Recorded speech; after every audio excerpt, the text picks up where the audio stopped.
Pagi itu seharusnya biasa. Suami berangkat dinas, rumah terkunci rapat demi keamanan, dan aku ditinggal berdua dengan anak tiriku yang lumpuh di kursi roda. Tapi dalam waktu 1 jam, bau gas mulai merayap, kepalaku terasa berat, dan aku menyadari satu hal yang mengerikan. Aku tidak ditinggal untuk dijaga, aku ditinggal untuk mati. Dan saat kesadaranku hampir hilang, anak yang selama ini kuanggap tak berdaya berdiri di hadapanku, menatap dingin, lalu membisikkan kebenaran paling kejam.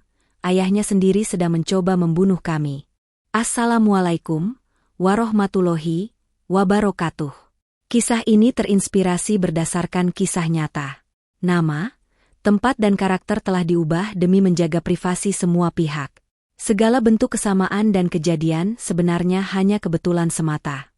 Tonton sampai selesai karena sangat menguras emosi. Jangan lupa juga tekan tombol like dan subscribe. Baiklah, begini ceritanya.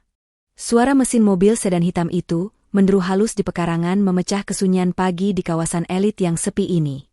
Bayu, suamiku tampak begitu sempurna dalam balutan kemeja biru laut yang licin tanpa celah.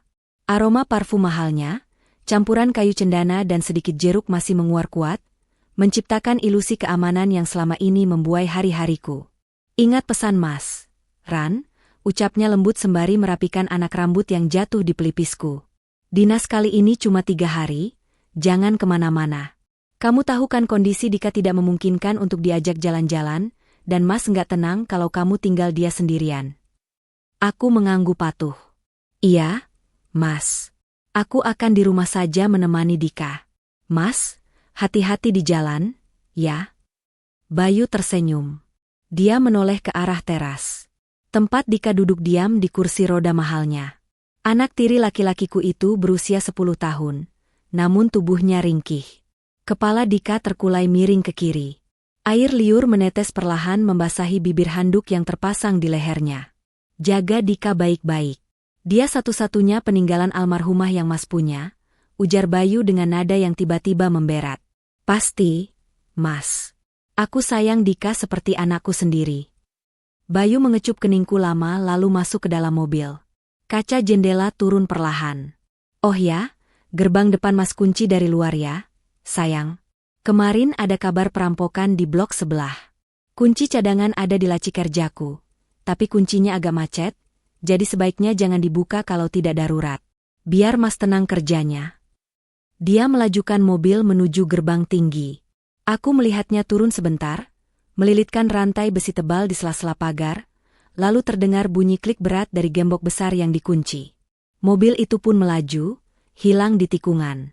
Hening, rumah besar ini seketika terasa mencekik begitu Bayu pergi. Aku menghela napas panjang, mencoba menepis perasaan tidak nyaman yang mendadak menyergap dada.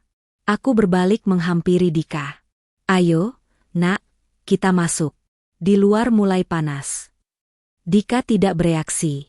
Aku mendorong kursi rodanya masuk ke ruang tengah yang luas dan berpendingin udara. Sekitar pukul 11, saat aku sedang membacakan dongeng kancil, hidungku menangkap aroma asing.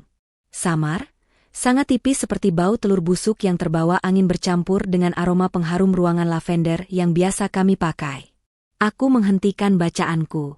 Dika, kamu pup? Tanyaku refleks. Aku memeriksa popoknya. Bersih. Aku bangkit berjalan mengelilingi ruang tengah. Baunya timbul tenggelam. Firasatku mengatakan ini berasal dari dapur bersih yang menyatu dengan ruang makan. Namun saat aku melangkah ke sana, semuanya tampak normal. Ah, mungkin hanya perasaanmu saja, Rania. Kamu itu kadang parnoan sayang. Gumamku menirukan kata-kata Bayu. Mungkin aku hanya paranoid. Aku kembali duduk di sofa, melanjutkan membaca buku. Namun 15 menit kemudian, kepalaku mulai terasa berat. Denyut halus muncul di pelipis kanan, menjalar ke belakang mata. Rasa kantuk yang tidak wajar mulai menyerang. Mataku terasa panas dan berat sekali untuk dikedipkan. Aneh, pikirku. Padahal aku tidur cukup semalam. Aku menatap Dika. Anak itu masih diam, tapi ada yang berbeda. Tangannya yang biasanya terkulai lemas di sandaran kursi roda kini, terlihat mengepal kuat. Tidak, mungkin itu hanya kejang otot. Ibu ambil minum dulu ya, haus. Kataku pada Dika. Suaraku terdengar serak di telingaku sendiri. Aku memaksakan diri berdiri. Lantai rasanya bergoyang. Pandanganku sedikit berkunang-kunang. Bau itu kini bukan lagi samar. Baunya tajam, menyengat, menusuk hidung hingga ke pangkal tenggorokan. Ini jelas bau gas. Dengan panik yang mulai merayap, aku menyeret langkah gontai menuju dapur.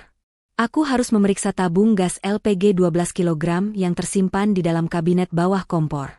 Jantungku berdegup kencang, berpacu dengan rasa pusing yang makin menjadi-jadi. Tanganku gemetar saat meraih pegangan pintu kabinet. Begitu pintu itu terbuka, suara desis halus terdengar mengerikan di telingaku. Yes. Bau gas menyembur keluar, menghantam wajahku dengan keras.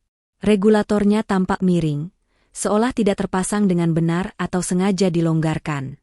Ya Tuhan, pekiku tertahan.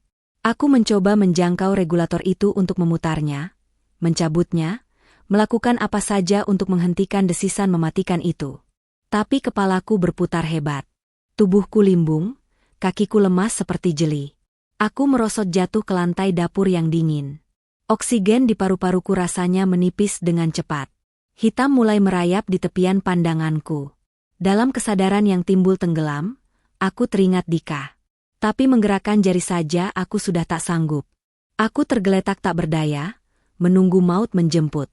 Tepat sebelum mataku terpejam sepenuhnya, aku mendengar suara gesekan ban kursi roda. Lalu, suara langkah kaki.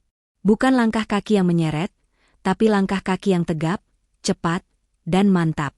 Bayangan seseorang berdiri di atasku. Sosok itu membungkuk di atas tabung gas.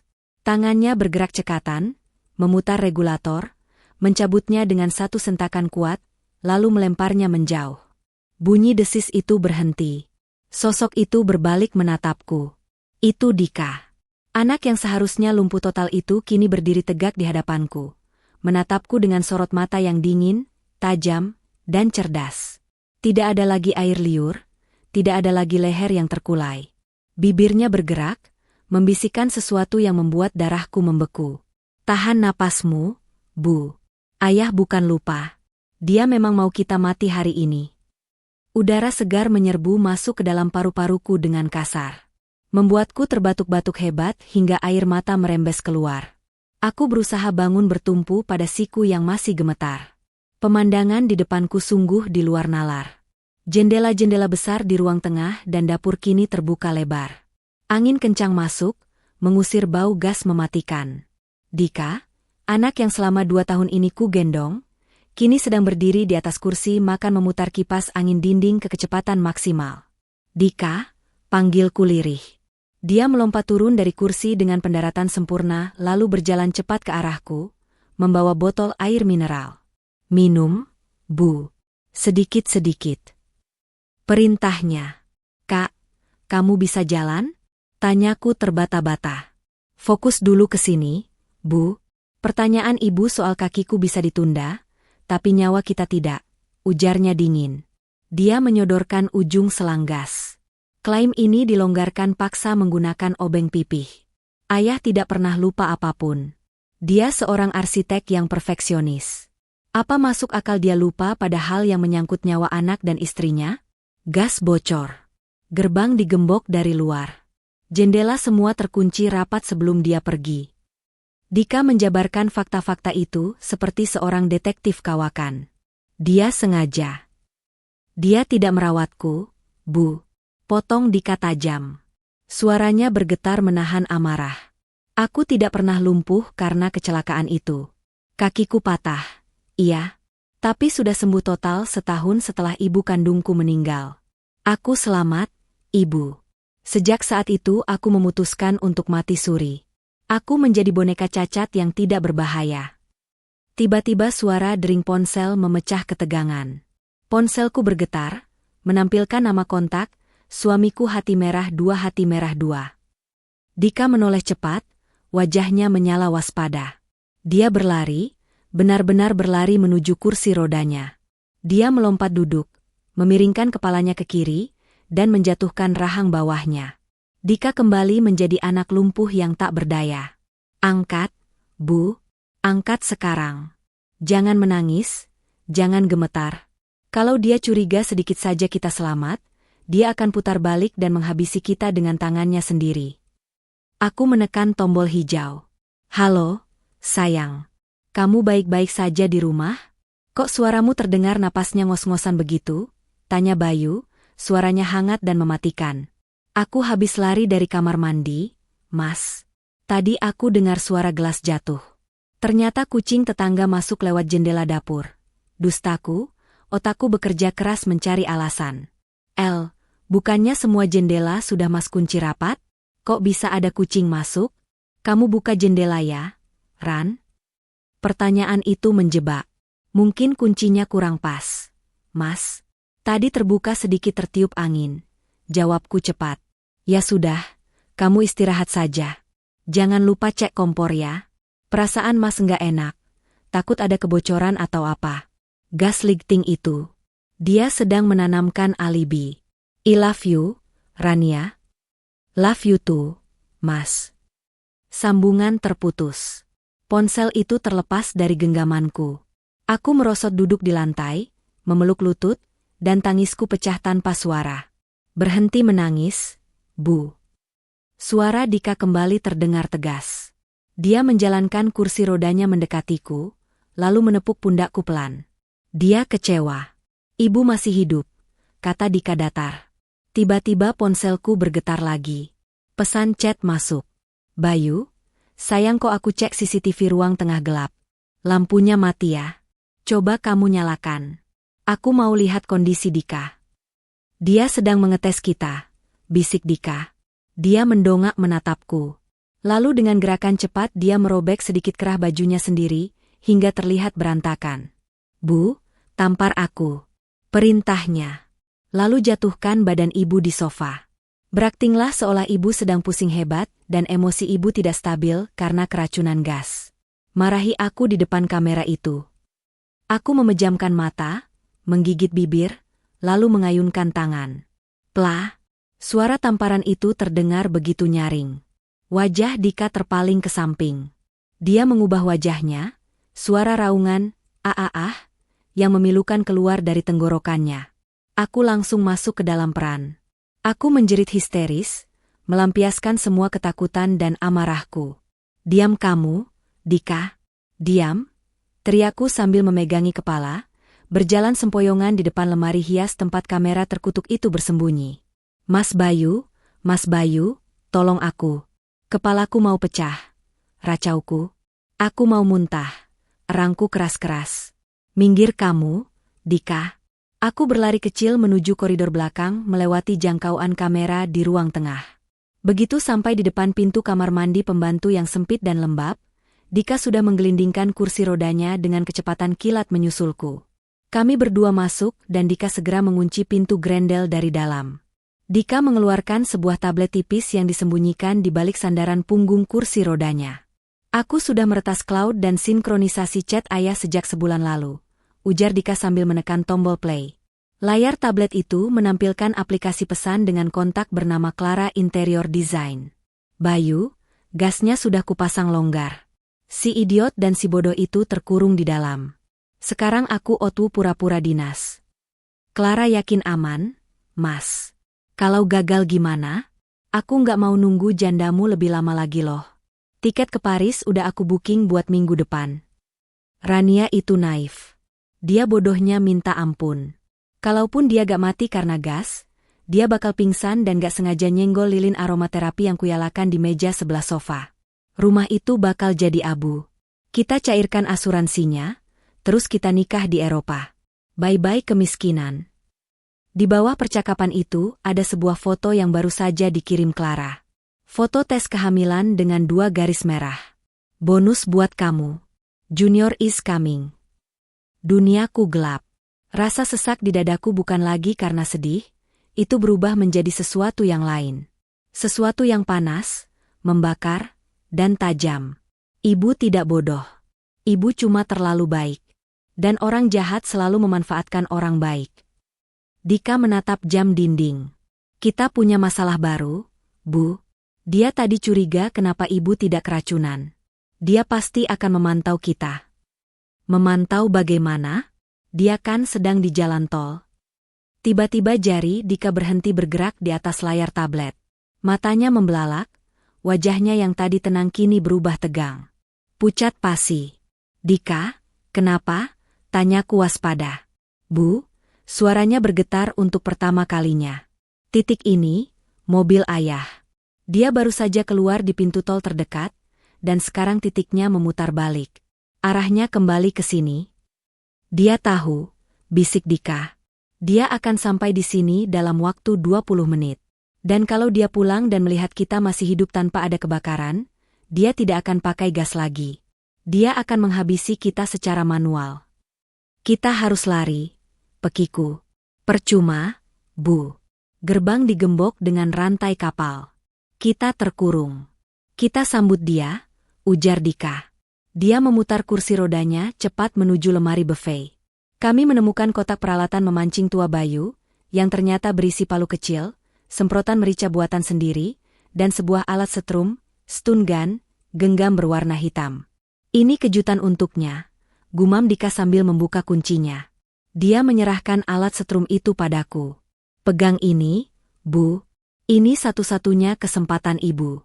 Kalau dia mendekat, jangan ragu. Tempelkan ke lehernya. Tekan tombolnya sampai dia jatuh. Dika menatapku tajam.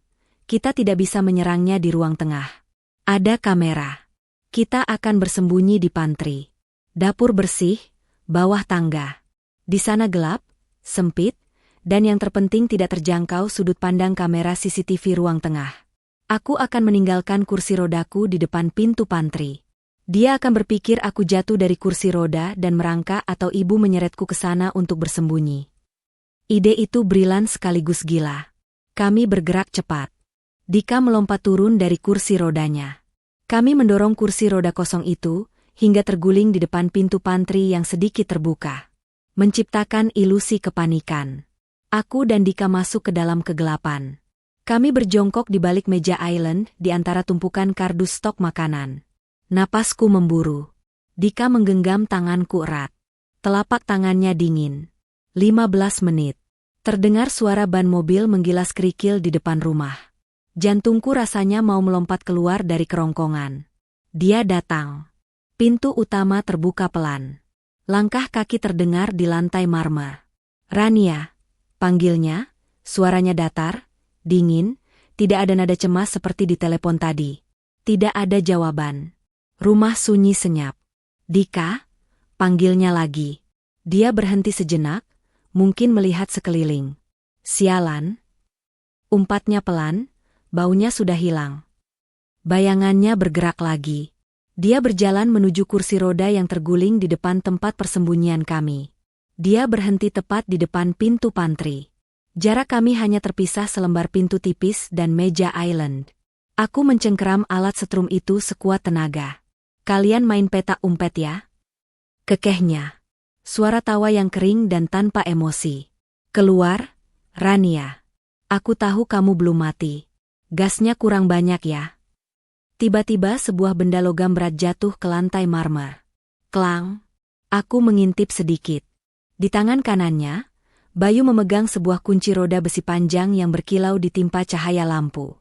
Dia tidak datang untuk menolong.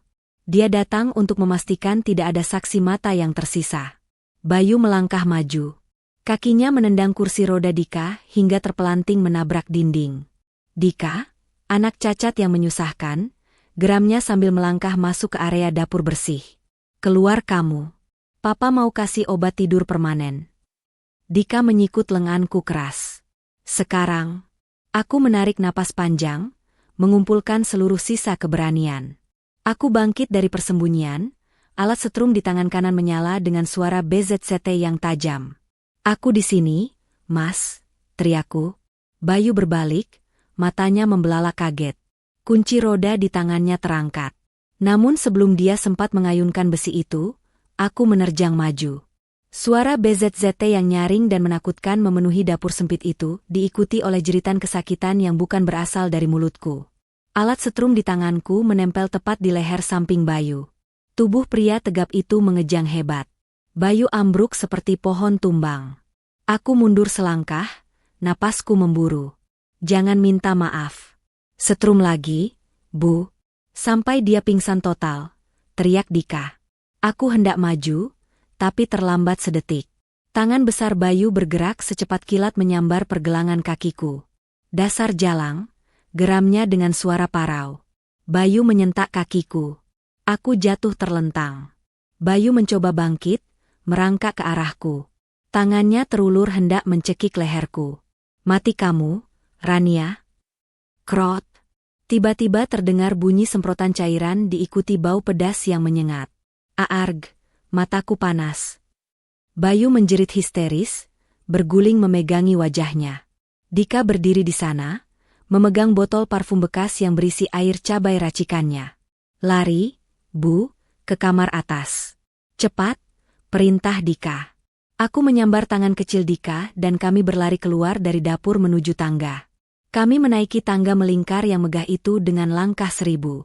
Di belakang kami terdengar suara Bayu yang meraung-raung seperti binatang buas yang terluka, menabrak meja dan kursi karena buta sementara.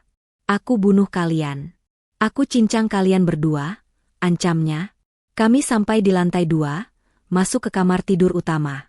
Aku membanting pintu jati tebal itu dan memutar kunci ganda, lalu menyeret meja rias berat untuk mengganjal pintu. Napas kami berdua terdengar kasar. Aku merosot duduk di lantai, bersandar pada kaki tempat tidur. Kami terjebak. Jendela kamar ini teralis besi permanen. Kita mati, Dika. Dia akan mendobrak pintu, racauku. Dika berjalan tertatih mendekatiku. Ibu mau menyerah? Ibu Rania yang cengeng harus mati di dapur tadi. Kalau ibu masih jadi wanita lemah yang berharap dikasihani, kita berdua memang akan mati malam ini. Dika menunjuk ke arah pintu. Di balik pintu itu bukan suamimu lagi. Itu orang asing yang ingin harta ibu. Aku perlahan berdiri, membersihkan air mata. Aku berjalan menuju lemari besi brankas. Dika, kamu ingat password kode ulang tahun pernikahan ayahmu dengan ibu kandungmu? 1508, bip bip bip bip, ceklek. Pintu brankas terbuka. Di dalamnya tergeletak sebuah pistol revolver tua peninggalan kakek Bayu, beserta 1 kotak peluru. Aku mengambil benda logam berat dan dingin itu. Dia ingin perang. Kita beri dia perang. Namun saat aku baru saja merasakan sedikit kemenangan, hidungku mencium bau yang familiar. Bau asap. Dika berlari ke celah bawah pintu. Asap abu-abu tipis mulai merembes masuk. Bu, dia tidak mendobrak pintu. Dia membakar tangga. Dia membakar lantai 1. Terdengar teriakan Bayu dari lantai bawah, tertawa gila di sela-sela batuknya. Keluar atau panggang? Pilihan di tangan kalian, tikus-tikus kecil. Panas. Udara di dalam ruangan bukan lagi oksigen, melainkan uap panas yang memanggang kulit. Dika keluar dari kamar mandi dengan tubuh basah kuyup, menyeret bed cover tebal yang juga sudah direndam air. Pakai ini, Bu. Tutup hidung. Jangan hirup asapnya. Kita merayap. Asap bergerak ke atas, udara bersih ada di bawah. Aku mengangguk mencengkeram gagang pistol. Kami bergerak ke pintu. Aku menggeser meja rias. Wus. Asap hitam pekat langsung menyerbu masuk. Tunduk, teriak Dika tertahan. Kami menjatuhkan diri ke lantai, merayap keluar dari kamar. Lorong lantai 2 sudah seperti neraka kecil. Karpet mulai terbakar. Namun yang paling menakutkan bukan api itu, melainkan kesunyian di lantai bawah. Bayu tidak lagi berteriak, dia diam. Kami merayap perlahan menuju pagar pembatas tangga. Aku mengintip dari celah jeruji. Jantungku berdegup kencang. Di sana, di ujung tangga paling bawah, Bayu berdiri tegak di tengah kepulan asap tipis. Kali ini di tangan kanannya tergenggam sebuah pisau daging besar. Dia berdiri mematung, matanya menatap tajam ke arah puncak tangga, menunggu siluet kami muncul. Dia di bawah, bisikku. Dia bawa pisau. Kita tidak bisa turun lewat tangga, balas Dika. Dika melihat sekeliling dengan cepat. Matanya tertuju pada lampu gantung kristal besar, chandelier, yang menggantung megah tepat di atas foyer. Rantai lampu gantung itu terikat pada pasak besi di langit-langit lantai 2 yang akses pengaitnya tersembunyi di dalam lemari utilitas kecil di lorong ini. Bu Silent Move, bisik Dika. Kita jatuhkan langit ke kepalanya. Lemarinya terkunci. Dika merogoh saku celananya dan mengeluarkan sebuah kawat kecil. Aku sudah belajar membongkar semua kunci di rumah ini sejak umur 8 tahun. Dika merayap cepat ke arah lemari kecil itu. Bunyi klik halus terdengar. Pintu lemari utilitas terbuka. Dika mengambil patung dekorasi kuningan kecil dan mulai memukul mur pengait itu. Tang, tang. Suara benturan logam itu menggema. Di bawah, Bayu mendongak. Ngapain di situ? Mau sembunyi di lemari kabel? Bayu mulai melangkah naik. Dika, dia naik. Teriakku panik. Sedikit lagi. Dika memukul mur itu sekuat tenaga. Bayu mempercepat langkahnya. Wajahnya terlihat mengerikan. Papa datang. Dika sayang, nyanyinya dengan nada horor. Dia sudah sampai di tengah tangga. Aku tidak punya pilihan. Aku berdiri membuang selimut basahku dan mengarahkan moncong pistol lurus ke dadanya. Berhenti atau aku tembak. Bayu berhenti. Dia menatap pistol di tanganku, lalu tertawa. Kamu menembak? Rania, pegang pisau dapur saja kamu gemetar. Kamu pikir kamu punya nyali untuk menarik pelatuk itu? Dia melangkah lagi. Sini, kasih kemas senjatanya. Dia menggertakku. Dan sialnya, tanganku memang gemetar hebat. Dika, cepat, teriakku tanpa menoleh. Lepas, teriak Dika bersamaan dengan bunyi kerak yang keras. Suara pasak besi yang patah dihantam patung kuningan. Rantai penahan lampu kristal itu terlepas. Bayu mendongak, matanya membelalak. Gravitasi mengambil alih. Lampu kristal raksasa itu meluncur jatuh bebas, menghantam dasar tangga dengan ledakan kaca yang dahsyat. Guncangannya membuat tangga kayu yang sudah dimakan api di bagian bawahnya bergetar hebat dan runtuh. Apa?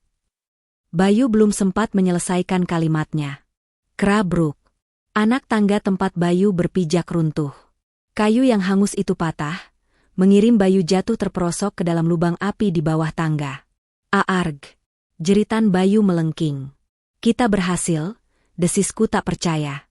Belum, Dika menarik tanganku kasar. Tangga sudah putus. Kita terjebak di lantai 2 dan api mulai naik ke lorong ini. Tiba-tiba dari balik asap di ujung lorong seberang arah balkon belakang, terdengar suara kaca dipecahkan dari luar. Prang!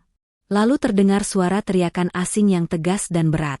Polisi, jangan bergerak. Aku menoleh kaget. Jangan tembak, itu bantuan, teriak Dika memecah ketegangan. Resmob Bu. Dika mengirim sinyal SOS dan lokasi real-time ke unit siber kami 10 menit lalu, ujar pria itu. Lututku lemas. Pistol antik itu terlepas dari genggamanku. Petugas itu menerjang masuk, menyambar tubuh kecil Dika, lalu menarik lenganku kasar. Kami berhamburan keluar menuju balkon belakang yang luas. Di bawah, pekarangan rumah kami kini berubah menjadi lautan cahaya biru dan merah. Mobil pemadam kebakaran dan polisi memenuhi halaman. Turun lewat tangga darurat. Dengan sisa tenaga, aku menuruni anak tangga logam itu. Aku menyentuh rumput basah. Kemudian, dari dalam pintu utama yang dikelilingi api, sesosok manusia terhuyung-huyung keluar. Bukan berjalan, tapi merangkak. Pakaian mahalnya sudah hangus. Wajah tampan yang selalu dibanggakannya kini merah padam, melepuh, dan hitam tertutup jelaga. Itu Bayu. Rania. Teriakannya bukan teriakan kesakitan, melainkan kemarahan murni.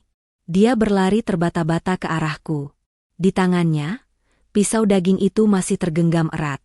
Kamu hancurkan semuanya. Asuransiku, hidupku. Dasar wanita pembawa sial. Harusnya kamu mati diam-diam. Dika yang duduk di pintu belakang ambulans tiba-tiba melompat turun. Dia tidak lagi berpura-pura lumpuh. Dia berjalan tegak, membelah barisan polisi dan berdiri tepat di depanku. Dia merentangkan tangan kecilnya, melindungiku. Bayu berhenti mendadak, terpaku melihat pemandangan itu. Mulutnya menganga tak percaya. Kamu, suara Bayu tercekat. Kamu bisa jalan? Aku bisa jalan, yah, jawab Dika lantang. Suaranya menggema mengalahkan suara sirine. Aku bisa lari, aku bisa bicara, dan aku bisa merekam semua rencana pembunuhanmu. Dika mengangkat tabletnya tinggi-tinggi. Layar tablet itu menyala terang terhubung secara nirkabel ke pengeras suara mobil polisi siber. Suara rekaman Bayu dan Clara menggema ke seluruh komplek perumahan elit itu. Rania itu naif. Dia bodohnya minta ampun. Kalaupun dia nggak mati karena gas, dia bakal pingsan dan nggak sengaja nyenggol lilin. Kita cairkan asuransinya. Semua orang terdiam. Bayu mundur selangkah. Rania sayang itu. Itu cuma bercanda. Aku melangkah maju melewati Dika. Jangan panggil aku, sayang. Wanita bodoh yang kamu nikahi sudah mati di dalam sana. Mas, yang berdiri di sini adalah saksi yang akan memastikan kamu membusuk di penjara sampai mati. Bayu berteriak histeris, mengangkat pisaunya lagi. Dor! Satu tembakan peringatan dari polisi meletus. Namun, kalah dengan suara ledakan lain. Blar! Tabung gas di dapur akhirnya menyerah pada panas api. Ledakan besar terjadi di bagian belakang rumah. Gelombang kejutnya menghantam punggung Bayu, melemparkannya jatuh tersungkur ke tanah. Polisi segera menerjang, menindih tubuhnya, dan memasangkan borgol besi. Bayu Pradana, Anda ditangkap atas tuduhan percobaan pembunuhan berencana, penipuan asuransi, dan kekerasan dalam rumah tangga. Tok tok tok. Palu hakim menghantam meja kayu jati itu. Menyatakan terdakwa Bayu Pradana terbukti secara sah dan meyakinkan bersalah melakukan tindak pidana percobaan pembunuhan berencana dan penipuan asuransi. Menjatuhkan pidana penjara selama 20 tahun. Bayu tidak lagi terlihat seperti pangeran tampan. Setengah wajah kanannya dipenuhi jaringan parut kemerahan. Jalannya kini pincang permanen. Dia menoleh ke arah kursi pengunjung, matanya yang redup bertemu dengan mataku. Aku tidak memalingkan wajah. Aku menatapnya lekat-lekat. Di sampingku, Dika duduk tegak dengan setelan jas anak-anak yang rapi. Tangan kecilnya menggenggam tanganku erat. Saat melewati kami, Bayu berhenti sejenak. Rania, suaranya parau hancur. Jaga Dika. Aku tersenyum tipis. Tanpa kamu suruh pun, aku akan menjaganya. Karena aku ibunya, ibu yang sebenarnya. Saat kami berjalan keluar menuju lobi pengadilan, kerumunan wartawan terbelah. Dari arah berlawanan, dua poluan menggiring seorang wanita hamil yang mengenakan rompi tahanan berwarna oranye. Itu Clara. Mbak Krania, isaknya gemetar. Tolong saya, Mbak. Anak ini tidak salah. Tolong cabut kesaksian, Mbak. Aku melangkah mendekat, membisikkan sesuatu tepat di telinganya. Anak itu memang tidak salah, Clara, tapi ibunya adalah monster yang tamak. Nikmati masa kehamilanmu di penjara. Dan jangan khawatir, Karma tidak pernah salah alamat. Clara menjerit histeris, kakinya lemas hingga harus dipopang oleh poluan saat diseret menjauh. Aku kembali menggandeng Dika berjalan keluar, menembus pintu kaca menuju sinar matahari sore yang hangat. Sebulan kemudian, angin sore berhembus sejuk di teras rumah baruku. Sebuah rumah satu lantai bergaya minimalis di pinggiran kota yang asri. Di halaman rumput hijau di depan, Dika sedang berlarian mengejar seekor anak anjing Golden Retriever yang baru kami adopsi. Tawanya renyah, lepas, dan begitu hidup. Ibu, lihat. Bonnie bisa tangkap bola. Hebat. Jangan capek-capek, nak. Nanti malam kita mau makan enak merayakan sesuatu. Aku mengambil sebuah amplop coklat besar. Isinya selembar akta kelahiran baru dan surat penetapan pengadilan tentang hak asuh dan adopsi. Merayakan ini, kataku sambil menunjukkan kertas itu. Mulai hari ini secara hukum, negara dan agama kamu resmi menjadi anak ibu. Tidak ada embel-embel tiri, tidak ada wali lain, cuma kita berdua. Dika terdiam. Dia membaca namanya yang tertera di sana. Dia menubruk tubuhku, memelukku begitu erat hingga aku hampir sesak napas. Terima kasih, Bu. Terima kasih karena ibu tidak mati waktu itu. Terima kasih sudah menyelamatkan Dika. Aku mengelus rambutnya yang lembut, mencium puncak kepalanya. Ponselku di meja bergetar. Aku melirik layar. Sebuah notifikasi berita muncul. Ditemukan tewas gantung diri di sel tahanan. Terpidana kasus pembunuhan istri. Bayu Pradana. Tinggalkan surat penyesalan. Aku tertegun sejenak. Aku menghela napas panjang, lalu perlahan mematikan layar ponsel itu. Tidak ada air mata, tidak ada rasa sedih, hanya sebuah penutup buku yang akhirnya benar-benar tamat. Ayo masuk, Dika. Boni sudah lapar dan ibu mau masak sup ayam kesukaanmu. Jangan lupa kunci pagar ya. Dika tersenyum lebar. Siap, Bu. Kali ini tidak akan ada lagi kunci yang rusak di rumah ini. Kami berjalan masuk ke dalam rumah yang hangat dan terang. Angin sejuk membelai wajah Rania saat dia duduk di teras belakang yang menghadap ke kebun kecil. Meskipun secara fisik dia sudah pulih sepenuhnya, ingatan tentang Bayu, bau gas yang mematikan, dan kobaran api yang melahap rumah mewah itu masih sering menghantuinya dalam mimpi buruk. Dia baru saja menyelesaikan sesi terapi online pertamanya dengan seorang psikolog khusus trauma. Penyintas tidak harus selalu menjadi pahlawan, kata terapis itu. Suaranya lembut di laptop yang diletakkan di meja. Penyintas diizinkan untuk terluka. Dika, yang baru selesai menyiram tanaman di pot-pot gantung, berjalan mendekat dan menyodorkan secangkir teh hangat. Teh kamomil, Bu. Kata internet bagus untuk menenangkan pikiran. Rania tersenyum, menyadari betapa peran mereka telah berbalik. Dika, yang dulunya adalah beban tak berdaya yang harus ia rawat, kini menjadi jangkar emosionalnya, anak yang memberinya kekuatan untuk bangkit. Mereka berdua adalah penyintas yang saling mendukung. Rania menyesap tehnya, menikmati momen tenang itu. Trauma itu nyata, tapi ia tidak lagi sendirian menghadapinya. 2 bulan kemudian, Dika memulai sekolah barunya di pinggiran kota. Ia memilih sekolah negeri biasa, menolak tawaran Rania untuk masuk sekolah elit, dengan alasan dia ingin lingkungan yang nyata, tanpa kepura-puraan. Dika dengan cepat beradaptasi, dikenal sebagai anak cerdas yang suka merakit robot kecil dan selalu mendapat peringkat teratas di kelas sains. Suatu sore, saat Rania menjemputnya, kepala sekolah memanggilnya ke ruang kantor. Kepala sekolah, seorang wanita parubaya yang hangat, memuji kecerdasan dan kedewasaan Dika yang luar biasa. Namun, dia juga menyerahkan amplop berisi surat dari kantor pengacara lama Bayu. Surat itu menanyakan perihal sisa aset tak bergerak yang tidak terungkap dalam putusan pengadilan. Rania mengambil amplop itu, melirik logo firma hukum, dan tanpa ragu merobek surat itu menjadi 2. Masa lalu tidak punya tempat di rumah ini, tegas Rania pada Dika yang mengamatinya dari jauh, berdiri di ambang pintu. Dika tidak bertanya apa-apa. Dia hanya tersenyum, mengerti bahwa mereka telah menutup bab itu selamanya, dan tidak akan pernah ada harta karun tersembunyi yang sebanding dengan kedamaian yang mereka miliki kini. Malam itu, setelah Dika tertidur pulas dengan Boni si anjing golden di kakinya, Rania duduk di sisi jendela kamarnya. Cahaya bulan bersinar lembut ke kamar tidur minimalis yang baru, memantul di dinding putih bersih. Ia membuka laci meja rias, mengambil sebuah kalung sederhana, hadiah ulang tahun terakhir dari Bayu, dan melemparkannya ke tong sampah di samping tempat tidur. Bukan karena benci, tapi karena benda itu tidak lagi memiliki makna. Ia teringat janji Dika di hari sidang, kali ini tidak akan ada lagi kunci yang rusak di rumah ini. Rania memejamkan mata, membiarkan rasa damai memeluknya. Dia menyadari bahwa dia tidak menikah untuk mencari perlindungan atau kekayaan. Dia menemukan kekuatan sejati dalam dirinya dan ikatan yang tak terpisahkan dengan anak yang ia adopsi.